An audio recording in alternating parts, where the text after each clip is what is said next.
Knisja mimlija saru ħomma ingħatat l-aħħar tislima lil Sandro Grech fil-Knisja ta' San Sebastian ħal-Qormi. Il-missier ta' żewġ titfal li wkoll kien membru fi ħdan il-Korp tal-Pulizija ħalla din id-dinja fit-22 ta' frar li għadda wara li tilef il-ġlieda kontra forma rari u aggressiva tal-lukemja. Fl-aħħar mumenti ta' ħajtu l-poplu Malti wera il-ġenerożità tiegħu hekk kif ġabar €250,000 biex hu jingħata iżjed kura barra minn Malta. Bil-Gvern Malti ħareġ €250,000 oħra. Grech ingħata l-kura fil-kapitali Ċiniża ta' Beijing. Fl-omilija tiegħu Dun Joseph Mifsud spjega kif Sandro kien bniedem li miegħu ġab biss ferħ u għaqda minkejja tbatija li kien għaddej minnha. Ma kull min titkellem u semmi lil Sandro ħafna drabi toħroġ frażi waħda qawwija. Għaqqat pajjiż.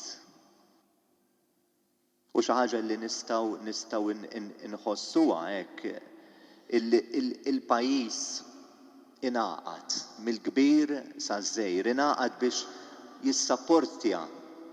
Hekk hija inkredibbli kif il-ġenerożità. Preżenti għal din l-aħħar tislima kien hemm il-Prim Ministru Roberta Bela, il-Kummissarju tal-Pulizija Angelo Gafà, membri mill-Korp tal-Pulizija, bosta qraba u ħbieb.